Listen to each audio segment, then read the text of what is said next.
Sadashiva Samarambam Shankaracharya Madhyamam Asmadacharya Paryantam Vande Guru Param. Oh. Namastê. Ok. Então, estou falando tanto inglês aqui que eu fico meio confuso.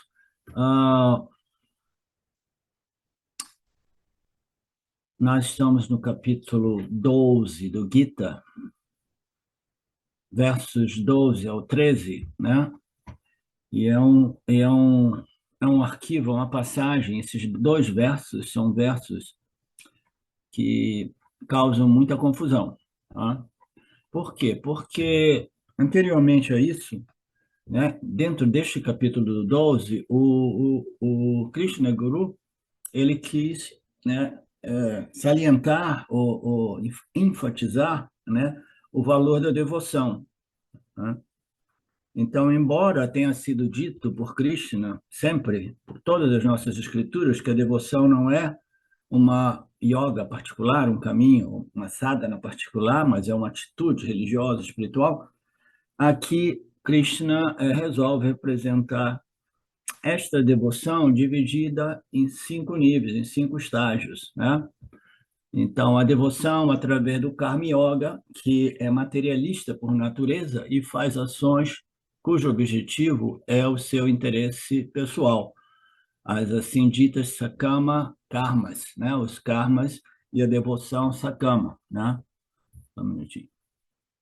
Então, esse seria o primeiro nível da devoção. O indivíduo, ele se refere a Deus, ele não rejeitou Deus, ele não negligenciou Deus, ele estabeleceu um relacionamento de Deus, mas como um meio para obter coisas mundanas de interesse próprio e, no máximo, de algumas pessoas familiares ao seu redor. Né?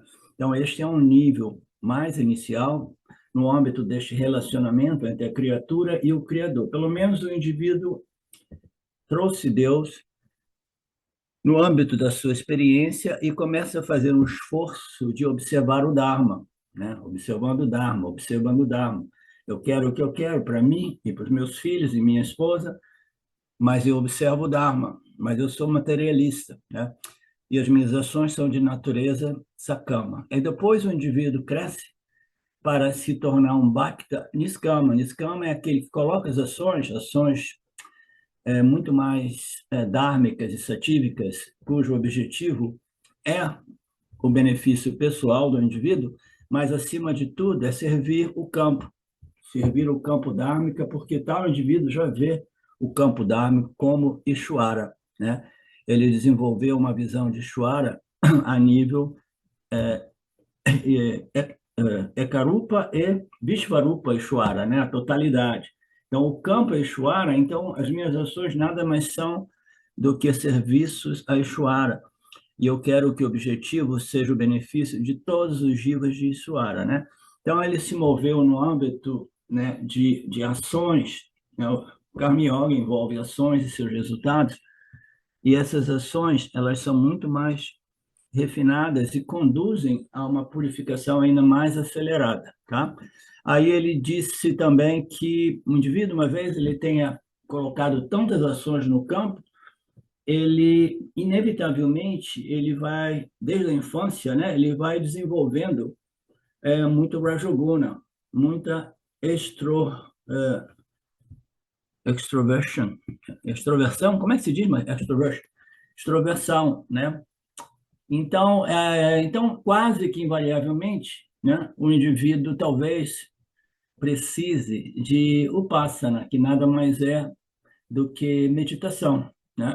Do que é simplesmente utilizar um símbolo para você meditar, para produzir o quê? One-pointedness, né? Uma mente pontada, uma mente focada.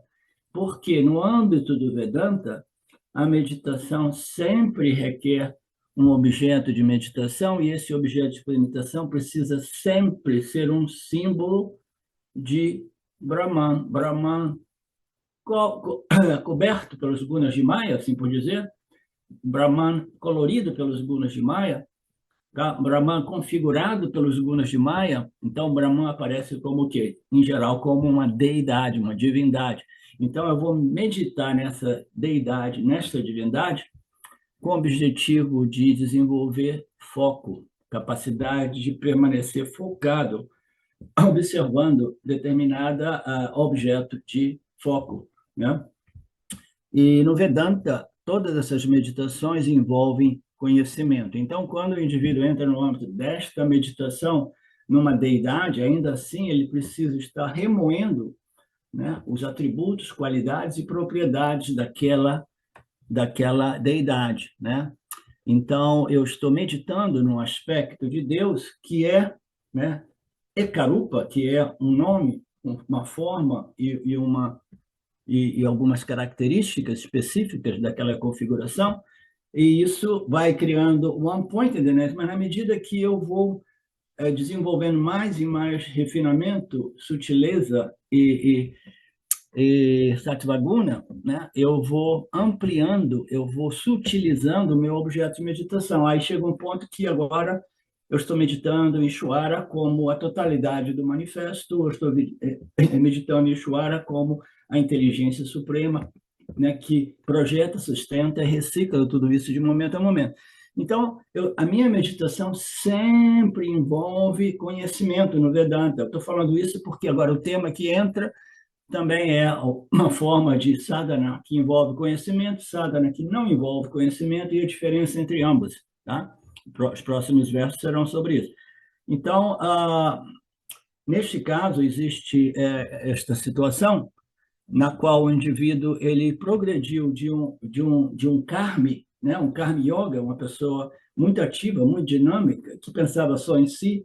Ele era um devoto do Senhor, mas só para obter ganhos e favores, né? Aí ele se torna muito ativo, muito dinâmico, mas com o interesse de servir também à sociedade. E aí, se ele cresce ainda mais, o objetivo dele realmente é o crescimento espiritual, enquanto que servindo à sociedade, servindo às necessidades da sua família, se o indivíduo é um grihasta, né? So, aí nós entramos na meditação, no Upasana, né? O Upasana focando numa figura única, o Upasana focando, né, simplesmente na natureza, puro conhecimento do Criador. E depois, então, no quinto nível, a gente entra no Jnana Yoga do Vedanta, que nada mais é do que Shravana, Manana, Nididhyasana. Ok? Mário, compreendeu? Ok. Só para criar um gancho aqui. Então, depois de nós termos visto tudo isso, que já é um desdobramento, né? Uma exposição assim, que oferece algumas contradições, porque então sempre foi dito que Karma Yoga, desculpa, que devoção não era um caminho pessoal, não era uma yoga, entendeu? Era uma atitude, né? Era uma emoção de devoção, de reverência, de amor e agradecimento pelo milagre da vida, no qual nós fazemos parte, né? Então, aqui, neste capítulo 12, isso foi apresentado como uma yoga da devoção, que é absolutamente contraditório com tudo aquilo que já foi dito antes no Gita e em diversos outros textos, ok? Então, somente de apresentar, chamando isso de yoga da devoção, já pode criar alguma confusão. Por isso, eu estou cuidadosamente tentando explicar que, muito embora aqui e ali o Swami diz que não é realmente uma yoga, não é realmente uma sadhana, é um nome dado, né, para uma atitude por trás de todos os níveis de sadhanas que nós atravessamos, né, no nosso caminho em direção ao autoconhecimento. Então, a gente tem que lembrar que, fundamentalmente, não é uma yoga da devoção, mas é simplesmente o desenvolvimento de uma emoção muito purificadora, que é chamada de devoção. O ser humano ele experimenta emoções invariavelmente em relação ao contato com os objetos do campo, e essas emoções, elas são emoções de prazer ou de desprazer, dependendo, né, dos objetos que chegam até mim. Se são objetos que eu amo, que eu quero, né, e que me são favoráveis, eu tenho uma emoção de satisfação, de felicidade, de alegria. Se objetos são contrários aos meus quereres, aos meus gostos, eu tenho uma emoção que a gente diz de desprazer, ou negativa, de irritação, ou de, ah, ou de depressão, né? Ou desprazer, né? Então, o que é a devoção? A devoção é você transcender essas emoções mundanas que dependem dos resultados das minhas ações, se elas frutificaram favoravelmente ou não. Você transcende aquilo e você desenvolve uma emoção que não está conectada com tudo isso. É uma emoção de apreciação, reverência, devoção, agradecimento, né? E como é que você faz isso? Você faz isso oferecendo suas ações a Ishvara, recebendo os resultados como presente, prasada, né? E esse prasada também é oferecido a Ishvara, porque no final das contas é tudo Ishvara nesse âmbito de Mitya, né? Ishvara é causa inteligente, é causa material, é causa energética. Então, nós vivemos saturados naquilo que é a inteligência suprema de Ishvara e as leis que regem, né, essas interações nossas com o mundo, né, fenomenal, né? Então, eu estou colocando isso para que vocês compreendam essas aparentes contradições, tá? E não se deixem confundir por elas, tá? Então, esse é o primeiro, um pouco de contradição, um capítulo destinado ao, assim dito, Bhakti Yoga, depois de todas as afirmações que Bhakti não é realmente um caminho espiritual, não é uma sadhana, mas é uma atitude reverencial, etc., etc., né? Então, uma vez compreendido isso, a gente vai entrar no outro tema, que é o tema principal da nossa aula de hoje, né? Mas, através desse processo, desses 5 níveis, o indivíduo vai refinando a mente, refinando o corpo, as ações vão ficando refinadas, a meditação, a upasana vai ficando mais refinada, né? Os desejos vão ficando mais satívicos. O que é um desejo mais satívico, entendeu? É um desejo por purificação. Eu gostaria de ser uma pessoa tão pura, todos nós gostaríamos de sermos puros, né? No sentido não somente para que a gente seja santificado pelo novo Papa, que vai chegar um dia desse no Vaticano, mas simplesmente porque uma pessoa pura é uma pessoa feliz, uma pessoa pura é uma pessoa amada por todos, né? E sempre que eu falo de pureza, né, eu me lembro de Ramana Maharaj como uma expressão recente do que é realmente a pureza no coração de todos nós, uma vez isso tenha sido realmente refinado, né? Mas as ações niskama, elas irão purificar muito rapidamente a mente do indivíduo e depois, né, quase que invariavelmente, um pouco de upasana e depois o Yana Yoga do Vedanta. Então, você viu que ele apresentou 5 práticas ou sadhanas, né, que devem ser permeadas por um espírito de devoção, reverência, amor e gratidão, né? E combinando com o mais elevado, que é o Shravana Manana Nididhyasana Vedanta, que é a compreensão, que é o conhecimento a respeito da identidade entre o Jivatma e Paramatma, né? É o mesmo Atma, é de natureza, consciência, existência, a única realidade, né? Então, tudo isso, né, esses estágios vão passando, vão passando, passando, e o indivíduo vai desenvolvendo sempre mais purificação e preparação para o Yana Yoga do Vedanta. Então, o que ocorre? Ocorre que a receita do Vedanta é sempre essa, né? Karma, Dharma, Upasana, Shravanam, Manana, Nididhyasana. Karma, Dharma, Upasana, Shravanam, Manana, Nididhyasana, né? E, em geral, as pessoas, principalmente no Ocidente, como eu tenho repetido, elas não gostam da ideia de relacionamento com Deus. Deus tá fora de moda, né? Eu quero ser uma pessoa espiritual, né?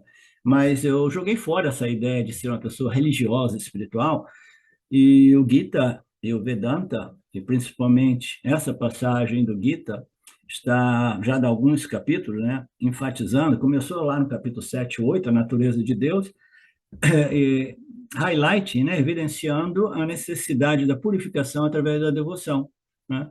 Então, evitar este processo que passa por karma, dharma, e sair por aí repetindo Aham Brahmasmi, o conhecimento é tudo, é um grande perigo, porque muito mais frequentemente do que não, o indivíduo ele está simplesmente pensando que o conhecimento indireto, ou o conhecimento acadêmico, ou o conhecimento simplesmente intelectual, possa conduzir a moksha. Não, não conduz, né? Se o coração, se o indivíduo não estiver devidamente purificado, a assimilação não vai permitir a transformação, porque a assimilação vai ser pequenos fragmentos aqui e ali, tá? Então, essa refinação, esse refinamento, essa purificação precisa ser processada através dessas yogas de preparação, de modo que o indivíduo ele chegue preparado no Yana Yoga do Vedanta, né? O Yana Yoga do Vedanta é apresentado como uma yoga na qual o indivíduo deve ser um devoto também. Não somente isso, o devoto mais elevado, como Krishna Guru está enfatizando de novo, de novo. O devoto não dual, o devoto que não vê nenhuma separação ou distância entre o seu Atma e o Atma de Deus, né? É a mesma natureza, a única realidade, né? Então, esse é um Advaita, né? Bhakta, um Advaita Upasaka, né? Ele é um devoto de Deus em sua natureza nirguna ou em sua natureza não dual, né? Ok, depois dessa introdução, eu quero apresentar para vocês o verso 12. O conhecimento é de fato superior à meditação. Sem conhecimento, a meditação com conhecimento é superior ao mero conhecimento. A renúncia aos resultados das ações é superior aos antecedentes. Existe muita paz após a renúncia, né? Então, depois dele ter falado da devoção, agora ele fala de sadhanas específicas. Ele coloca 4 tipos de sadhanas, classificando dessa vez da mais baixa, da mais inferior, até a superior. E para surpresa de todos nós, ele coloca a yoga da renúncia do senso do egóico, de fazedor e desfrutador. Você entrega aquilo a Ishwara, que é a atitude do Karma Yoga, mas até então a gente sempre viu as sadhanas sendo apresentadas do outro lado, iniciando com Karma Yoga, passando por o Dharma, observação do Dharma, naturalmente, o Passana, Shravana, Manana, Nididhyasa. Agora ele está dizendo o contrário. Tem uma passagem aqui que o Swami diz, esses versos poderiam ser omitidos ou cancelados, porque eles causam uma confusão enorme, principalmente quando o Swami começa a utilizar algumas palavras sânscritas, como a yoga, né, apresentando a yoga tendo significados os mais diversos, tá? Então, eles vão usando essas palavras elas são relevantes no âmbito da cultura védica hindu, né? E elas têm infinidades de significados, e isso cria confusão para nós do Ocidente, também porque nós não estamos inseridos naquela cultura védica hindu, tá? Então, ele apresenta essas 4 sadhanas, que são a prática repetida, abhyasa, né? Que ele é dito como uma meditação mecânica, mas, na verdade, é qualquer sadhana que seja mecânica. Você vai ver mais para frente o Swami explicando isso, porque aqui ele apresenta como prática repetitiva, abhyasa, que é uma tradução melhor. Depois ele vai e ele começa a dar outros nomes aos bois, ele vai dizer uma meditação mecânica, né? Que pode criar confusão, principalmente para nós do Ocidente, que entramos no mundo da espiritualidade através da meditação, quase sempre uma meditação mecânica, que é uma meditação que não envolve conhecimento, né? É uma meditação que serve simplesmente para que eu fique focado no meu objeto de meditação.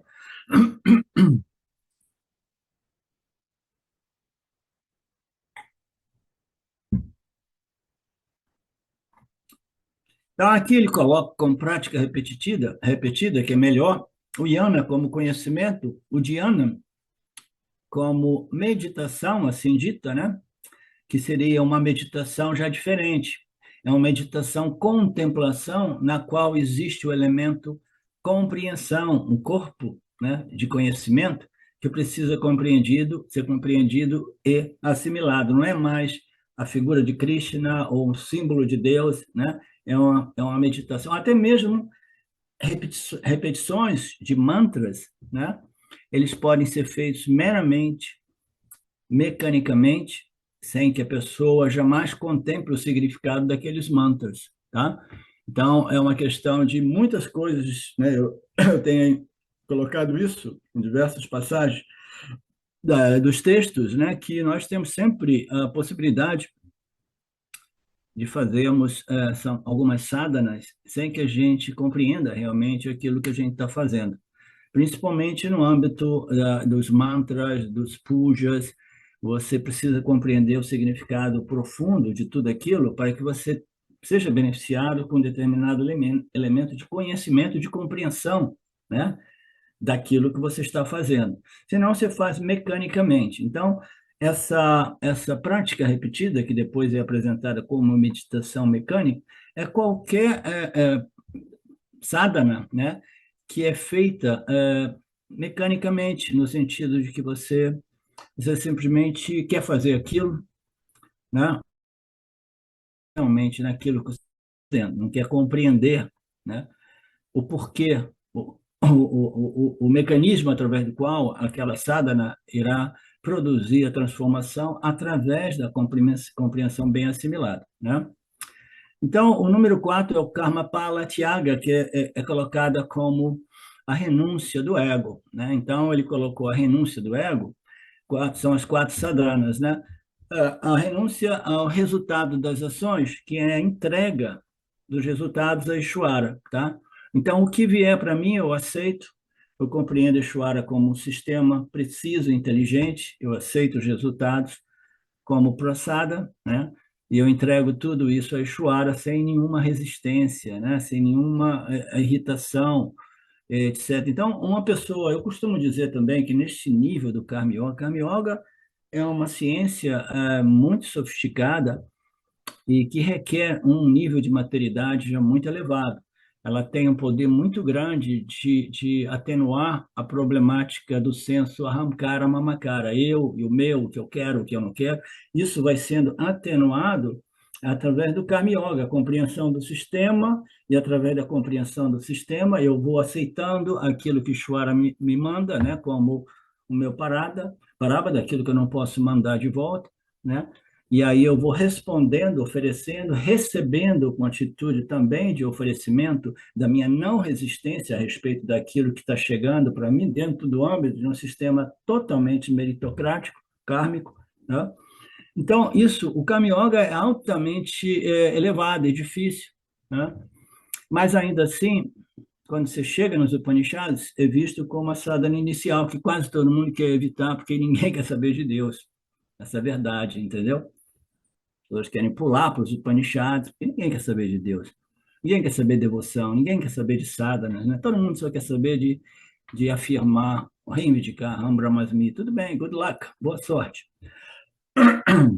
Então, essas são as 4 sadhanas que passam por Abhyasa, que é simplesmente uma prática, um esforço, né? Uma sadhana mecânica, sem nenhum elemento de compreensão daquilo que você está fazendo. O Yana, que é conhecimento, mas sem nenhuma contemplação, sem nenhuma meditação, né, ou prática realmente, é um típico exemplo dos acadêmicos que existem por aí, né, aqueles que repetem os ensinamentos sem jamais terem realmente contemplado e meditado profundamente, né, aqueles que na superfície, não, entendi um pouco, e vai bem. Então, eu posso receber o meu diploma de Yanni, né? As pessoas, o ego humano é terrível, eles querem realmente receber um diploma de Yanni. Se não recebem do professor, eles começam a querer receber esse diploma das pessoas ao redor, né? Se eles começam a fazer um nível de exposição, eles querem que as pessoas, né, acreditem e passem para ele um certificado implícito de Yani, né? Então, Abhyasa, Yana, que é conhecimento acadêmico, Dhyana, que é esse conhecimento acadêmico que é internalizado através de uma profunda contemplação, né? E Karma, Pala, Tyaga, né? Então, Yana, Dhyana, que é superior a ambos, né? Adhyasa e Yana, e Karma, Pala, Tyaga, que é dito ser o superior a todas as três, mas, na verdade, isso aí foi um truque de Krishna para motivar Arjuna e motivar 90% ou mais das pessoas neste processo espiritual que se encontram nesse estágio inicial, viajando, que já estão no último estágio, e ele, para não desmotivar as pessoas, para dizer esteja com o Karma Yoga, permaneça com o Karma Yoga, entendeu? Ele diz assim, isso é superior a tudo. Vocês entendem? A tendência humana que é pular e evitar esses processos que são absolutamente compulsórios. Então, Krishna, mais uma vez, faz isso. Ele enfatiza uma yoga, uma prática espiritual, coloca lá em cima, exagera o valor disso, porque a grande maioria se encontra ali e o ego humano procura sempre evitar aquilo que é inferior. Ah, não, eu estou classificado agora nas yogas como um Karma Yoga ou um Pasaka a nível entry, da nível de entrada, nível estágio 1. Quem é que vai gostar disso? Ninguém vai querer saber disso, né? Eu contei para você a minha história quando estava associado ao meu primeiro guru, quando ele falou isso claramente no satsang, né? Que vocês pensam que eu estou preparando vocês para vocês iniciarem um processo de desenvolvimento espiritual. E o ego, eu estava lá pensando que eu já estava quase lá, como quase a maioria de todos, né? Todo mundo, o ego gosta sempre de formular uma ideia maravilhosa de si, né? E aí acabam pensando que esse processo é um processo que concede ao indivíduo um status de iluminado, né? Ok. Então, mais uma vez, ele fala de uma prática mecânica que não é apoiada por conhecimento nenhum. A pessoa não entende o que é esse objeto de prática, de devoção ou de upasana, né? Eles não querem compreender a natureza de Deus Saguna, eles querem simplesmente focar ou pensar ou pedir coisas a essa deidade, né? Sem nenhuma compreensão do que seja a natureza de Saguna Deus, né? As pessoas viram alguns livros, isso e aquilo, e elas disseram, chá comigo, né? Eu vou fazer essa prática repetitiva, né, de meditação por 3 meses, aí eu já passo para o nível 3, né? Já pulo o nível 2. Segunda coisa é Yana. Yana é o conhecimento através do estudo completo das escrituras. Então, ali tem uma outra indicação. O Yana é o conhecimento que gradualmente vai sendo absorvido, assimilado, internacionalizado, mas não pode ser fragmentos, entendeu? Não pode ser fragmentos, não pode ser um livrinho aqui e ali que, né, eu traduzo, aí eu começo a expor aquilo, né? Não, você tem que se expor, são anos e anos de exposição a esses conhecimentos, de modo que você desenvolva uma compreensão clara, não equivocada, daquilo que são os ensinamentos que revelam a real natureza do Jiva. Tá? Então, aqui ele está dizendo o conhecimento completo, o estudo completo. Suponhamos que uma pessoa passe 10, 20, 30 anos e tenha obtido o conhecimento completo das escrituras, através de um estudo sistemático e consistente com a ajuda de um guru, né? Ele obtém uma compreensão clara sobre a natureza de Deus, natureza tanto saguna como nirguna. Esse conhecimento é chamado de yana, né? Então, esse yana não é Atma Yana, é um conhecimento indireto a respeito da natureza de Saguna barra Nirguna Ishwara, tá? Conhecimento indireto, conhecimento direto. O Yana vai te dar conhecimento indireto, né? E, o, e, o, e a assimilação Internalização irá produzir a transformação, que nada mais é do que o Atma Yana, o conhecimento a respeito de si como a única realidade. Esse si não tem nada a ver com corpo, mente e sentidos, mas é o Atma não dual, a existência e a consciência, a única realidade, assim por dizer, por trás de todos os seres vivos e de todos os seres inertes, objetos inertes no mundo, no universo. Swami diz que aqui a palavra yana quer dizer conhecimento sem contemplação, né? Então, conhecimento sem contemplação é aquilo que o Swami Shimaya, uma vez uma pessoa, um paciente, né? Querendo se iluminar rapidamente, ele falou, mas Swami, eu já fiz tantos campos do Gita, eu já fiz 10, 12 campos. Campos, naquela época, eram campos de uma semana, no passado eram 3 meses, depois ele foi reduzindo para um mês. Eles iam para um lugar muito isolado, eles passavam um mês, digamos assim, né, fazendo estudo Gita, né, o Swami Shimaya, fazendo a exposição do Gita, do início ao fim, né? Então, eu já passei por isso diversas vezes. Aí o senhor me diz assim, ok, você já passou por isso de 12 vezes, né? Mas quantas vezes os ensinamentos do Gita passaram por você? Entende, Renato? Quantas vezes esse ensinamento do Gita passou por você? Porque ele precisa passar, porque o Vedanta não é sobre Vedanta, é sobre nós mesmos que devemos ser transformados na medida que esse ensinamento passa por nós mesmos, purificando e preparando para a ficha cair. Tá? Então, este conhecimento sem devida contemplação, assimilação e internalização é um conhecimento que não frutifica, ele permanece a nível acadêmico e intelectual, de ter o conhecimento, né, como no mundo por aí existe os scholars, né, os pundits, eles têm conhecimentos de todos os Brahma Sutras, todos os Upanishads, não somente esses 10 mais comuns, né?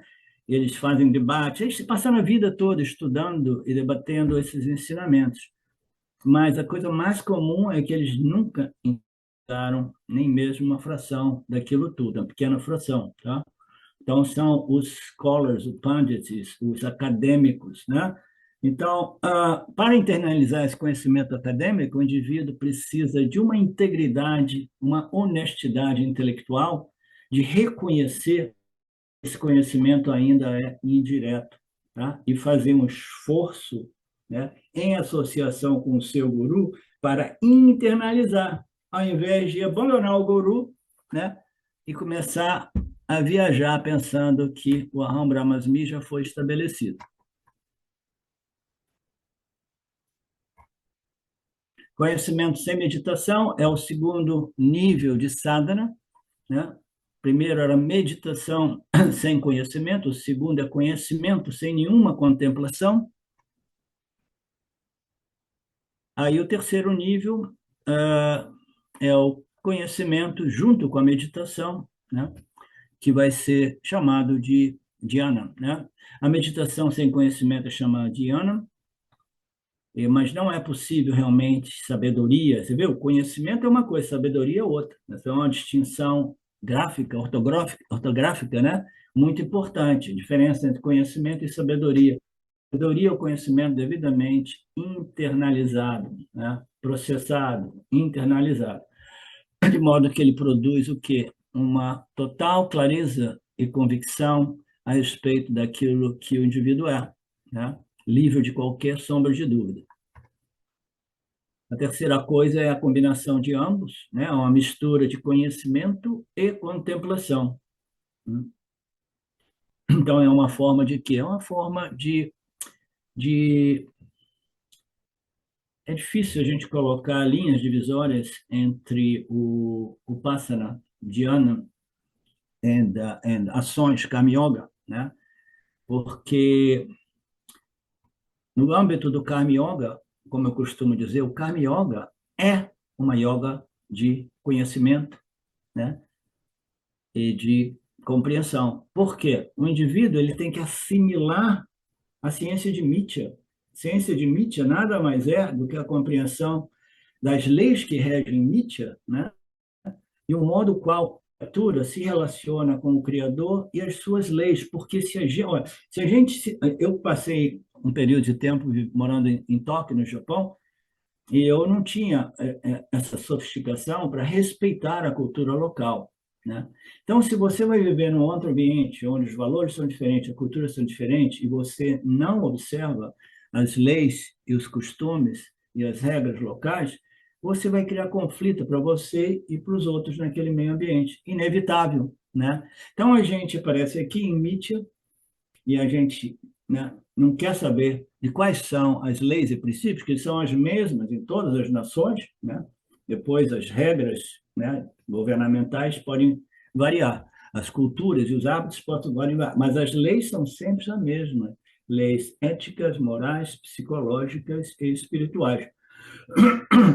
Então, o indivíduo faz o dhyana porque ele está fazendo esforço para assimilar, enquanto que eu pássaro, eu estou contemplando na natureza de Saguna Ishwara barra Nirguna Ishwara, né? Então, nós estamos vendo o que vem primeiro, né? A meditação, o conhecimento. No meu caso, eu não tive acesso a esse conhecimento, né? Esse conhecimento como a sadhana principal que irá libertar o indivíduo desde que seja devidamente assimilado e internalizado, né? A gente não pode esquecer disso, mas é através do conhecimento que o indivíduo se liberta, né? Então, não sabendo disso, eu fiquei focado por 10 ou mais anos, meditando, meditando, meditando, com todas as dificuldades, porque minha mente não era uma mente contemplativa, meditativa, né? E depois desse período, né? Aí eu comecei a ir mais fundo na meditação sem nenhuma compreensão daquilo que eu estava realmente meditando para o quê? Qual é o meu objeto de meditação? Qual é o propósito de tudo isso, entendeu? Então, no final, eu compreendi que era simplesmente obter um estado mental extremamente pacificado e gostoso, né? Aí, quando eu vi a limitação de Samadhi, eu falei assim, não é por aí, né? Aí eu desenvolvi aquela tendência negativa a respeito do Vipassana, que nos últimos 6 meses a um ano foi revisado, né, através do capítulo 6, 7, 8, 9, 10, 11 e agora no 12. Né? Eu compreendi melhor, né? Porque agora eu realmente eu estou exposto ao Gita completo. Antes nós fizemos um Gita, mas não foi fundado, baseado nas transcrições do Swami. Foi uma síntese, que é a característica do Shine World, entendeu? São umas síntesezinhas. Então, agora, né? Agora eu estou compreendendo melhor o valor da meditação embasada no conhecimento, né? O valor do Karma Yoga, o valor do Vipassana, né? Que é uma meditação que precisa ser sustentada pela compreensão ou conhecimento. A meditação conhecimento é a mistura de ambos, e aqui ela é chamada de dhyana, né? Dhyana, que é uma meditação com conhecimento. A Abhyasa é uma prática ou uma meditação sem conhecimento. Dhyana é conhecimento sem nenhuma contemplação ou meditação, é conhecimento acadêmico. Dhyana é meditação com conhecimento, é uma mistura de ambas. E a quarta sadhana, ele colocou como a renúncia aos resultados das ações, a renúncia da identificação como fazedor, e quando os resultados chegam, eu renuncio o conceito de o sucesso é o meu resultado, frustração, o meu fracasso. Aquilo ali vai sendo renunciado através da prática do Karma Yoga, né? A prática do Karma Yoga. Então, isso é o primeiro degrau, né, que aparece nas escrituras a respeito do Karma Yoga, né? Aparece muito bem elaborada no verso 3, 4, né? E no capítulo 3 e 4. Então, Karma Pala Tyaga, né, ele falou um pouco também no capítulo 10º, não, no 11º verso, verso que nós vimos na semana passada, né? E aqui, o que é o karma palatyaga? Dedicar todas as minhas ações e seus frutos ao Senhor. e obter do Senhor. Você não dá um presente ao Senhor. Então, você coloca as suas ações como serviço e recebe os resultados como presente do Senhor, né? Você não dá presente ao Senhor porque o indivíduo, em geral, ele não quer que Ishvara leve nada dele, ele quer os presentes vindos de Ishvara. Então, você tem que, né, offset, você tem que neutralizar aquela tendência, oferecendo até mesmo a vaidade que vem com os nossos sucessos, sejam eles sucessos materiais, sejam eles sucessos religiosos e espirituais, né? Então, esta é a yoga chamada Kamapala Tyaga. Swami diz aqui, o Krishna fez uma travessura, né, na linguagem do Swami, colocando a sadhana inicial como a mais elevada, né? Aí ele diz, é por isso que estes dois versos são muito confusos. Na verdade, a gente poderia ter eliminado esses versos, porque é problemático. Aí eu estou, né, passando tanto tempo tentando esclarecer essas aparentes contradições e buscando, né, a compreensão do porquê disso ser apresentado, né? É simplesmente uma concessão, né? Tem o meu primeiro guru, que eu não posso citar o nome, uma vez eu ouvi ele dizer uma coisa que eu jamais esqueci. Ele falou assim: a verdade irá te transformar, né? Mas o que é a verdade? Aí ele falou assim: a verdade é aquilo que te move na direção da realidade, que é a verdade. Mas muitas vezes pode ser uma mentirinha, pode ser uma meia-verdade, uma meia-mentira, mas é aquilo que está te movendo em direção à verdade, né? Então, isso é pura lógica, né? Isso ocorre no âmbito deste relacionamento entre o guru vedântico e os seus discípulos.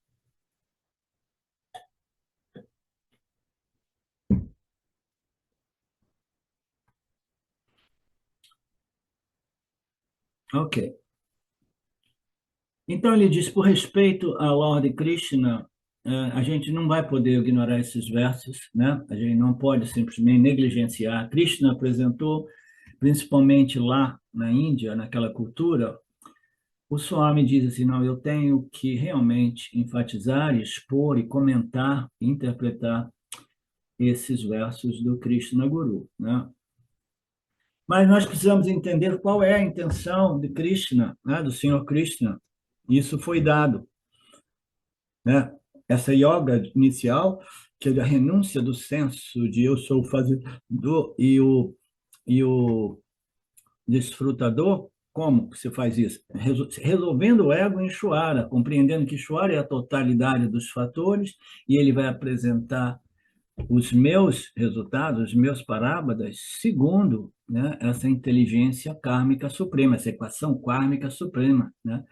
Eu tenho a responsabilidade a respeito, né, da observação do Dharma e o modo qual eu coloco as minhas ações, com quais atitudes, etc. Mas o resultado, o sistema Ishwara, essa inteligência impecável, irá produzir o meu destino, os meus parábadas, e eu recebo tudo isso, né, com um espírito de total positiva aceitação, né?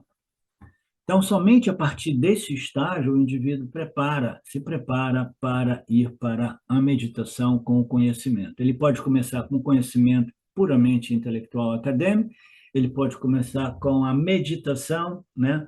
Simplesmente sem nenhum elemento de compreensão, mas seja iniciando de um, iniciando do outro, ele precisa passar pelos dois, ele precisa passar pela meditação sem conhecimento, e ele não pode passar para o conhecimento, porque se ele não passar para o conhecimento a respeito do seu objeto de meditação, se ele pula para o conhecimento final dos Upanishads, ele raramente ele consegue internalizar esses conhecimentos que transformam. Infelizmente, a maioria das pessoas está pronta apenas para esse nível mais baixo, com exceção do pessoal do Vedanta Brasil, né? Então, aqui e ali, eu tenho que dizer isso, né?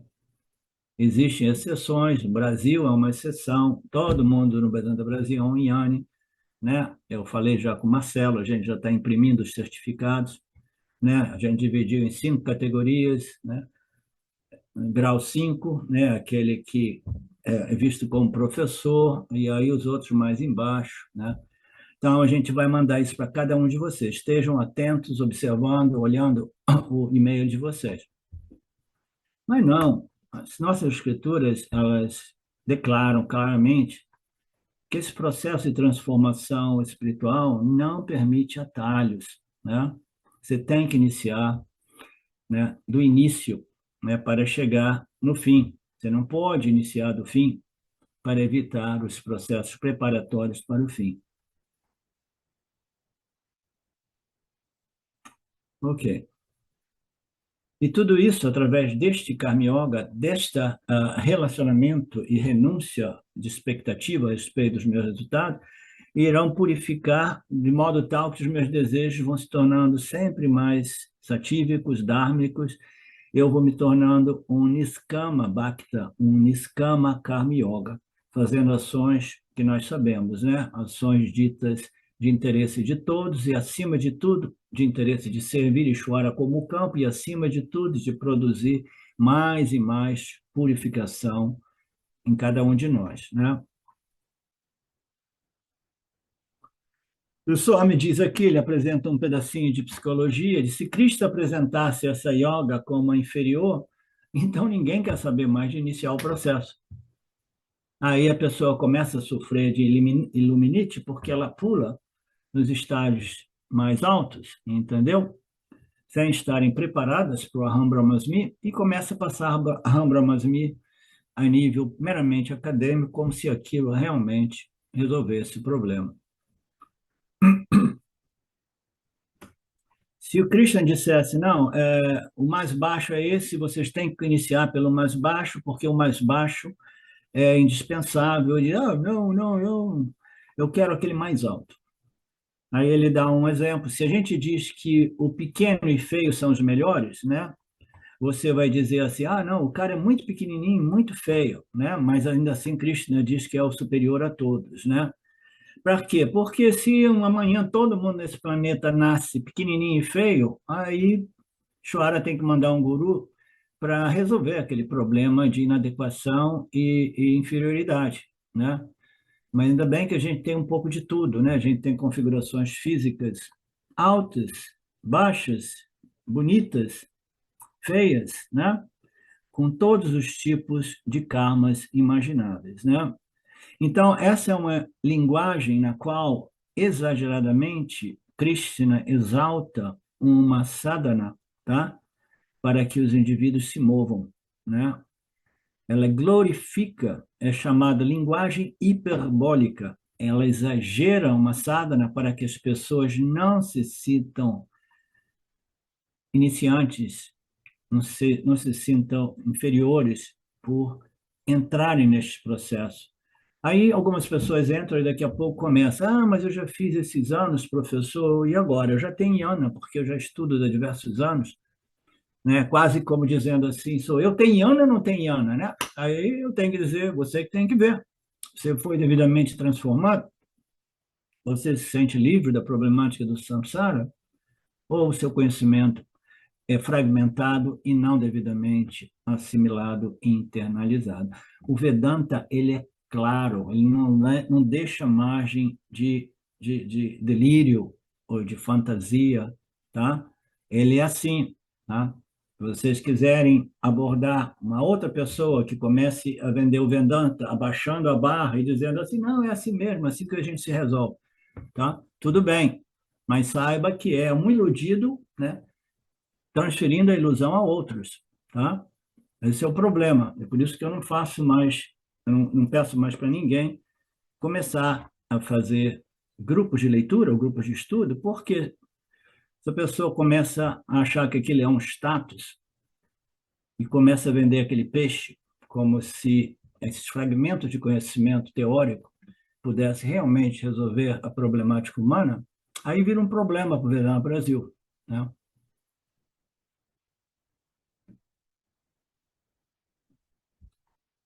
Esse verso é chamado de verso elogioso. Krishna exagera o valor de uma sadhana para encorajar as pessoas a praticá-la, né? Ok.